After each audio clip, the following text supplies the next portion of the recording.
So guys, today I want to do a case study of the hardships of black dating for black men.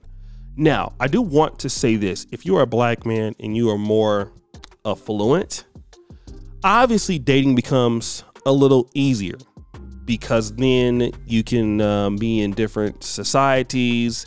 If your taste is outside of black women, it becomes significantly easier because I believe your dating pool is more, or if you want to deal with women in Africa or in the diasporan community, it becomes significantly easier.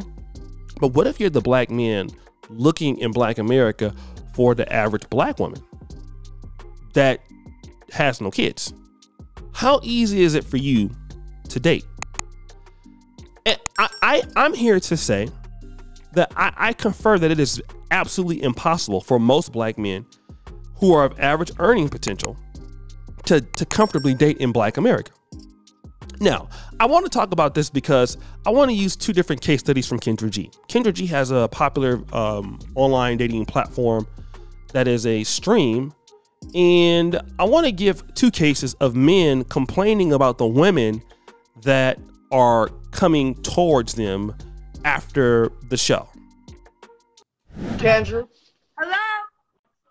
You was there I was. before. A minute ago. How did it go?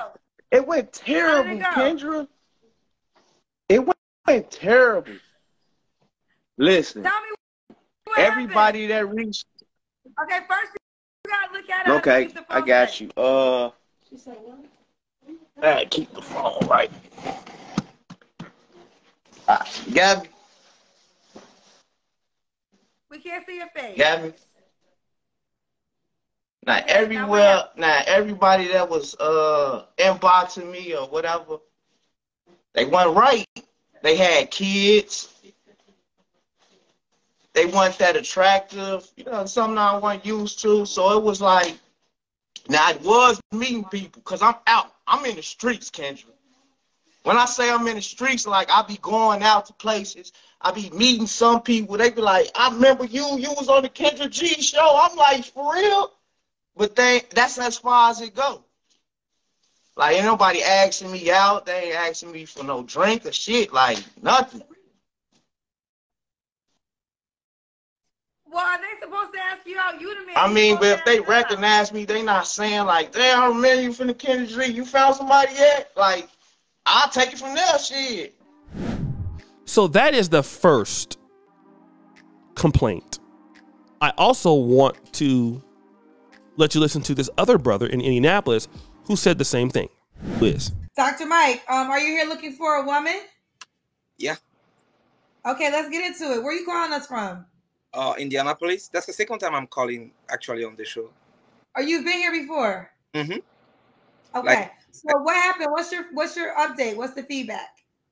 You know, the women that hit me up were not really my type. You know, they were not really what I was looking for. What was wrong with the women that reached out to you? So physically, they were not my type. You know, they were, excuse me, no offense to women, but they were over in shape. Like, you know, I don't like big women. You know, more like slim take. You know, they were different from what I was looking for. So I was not interested. You know, I lost interest. You know, that was okay. So they were too big for you. Yeah, exactly. That's the word. Okay. Were there any other issues? Yeah. So I ended up going on a date with a girl. You know, that was really bad. You know. What was really bad about it?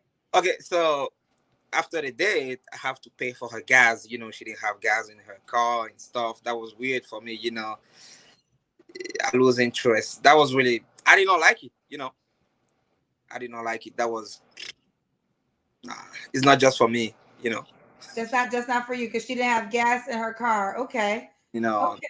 No. That's weird, you know, for a first date. That's really weird, you know, to show up, you know, you don't have gas in your car and I have to pay your gas, you know, after the date. That was weird for me. You know, that was a big red flag for me, yeah. That was a big red flag for you. I understand. Okay, so Women, you want women that are in shape and that have enough money to put gas in their cars. Excuse me? You want women that are in shape and have enough money to put gas in their cars. It's not about having enough money to put money in the car, but it's about, you know, being self-sufficient. Like, you know, that, you know, they can take care of themselves. You know, I'm not saying that I'm not gonna provide, you know, if we end up being, you know, in a relationship, but just first date, the first time I'm meeting someone and I'm already, you know, buying for your gas, that's weird for me. I just don't like it, you know. Yeah, that was it. And that was it. I got you. I got you, Dr. So what has this led to? Now, I wanna be cautious in what I'm saying, because every woman is not the same, and obviously we have gorgeous women in our community, which of course, you know, I'm thirsty for them, right? You know, I love black women, but I think that for the average brother, what they have found out is that there is not much hope. So I want to bring in this other possibility: the rise of passport bros. Now, hear me out. A lot of non-men, that means the women groups, have somewhat of an issue of the passport bros, and we've seen even foreign women talking about passport bros in a very disparaging way as of late because of the Austin Holloman situation. But if you look at what one of the problems is that undergirds the rise of passport bros, I think the opportunity is the situation is very simple. Most men who want to deal with women want to deal with him at a level that they figure that they have some level of attractiveness. Now, I know the one brother had a blunt, and obviously having a blunt in your hand on a dating show indicates some level of Pookie and Ray ran it up, right? I can understand that.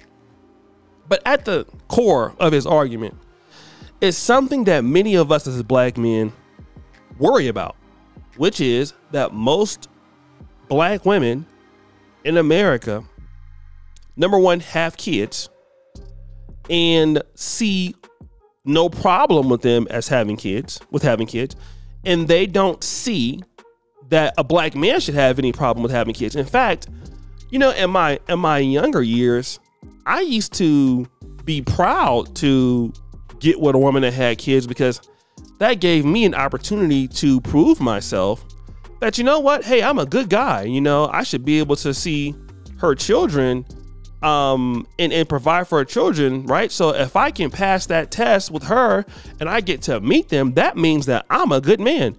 I used to really want to marry somebody with kids. It wasn't a problem with me because I seen somebody and my mom had a kid and she married somebody that didn't have a kid and all of that. I mean, or my dad he didn't see problems with marrying women with kids.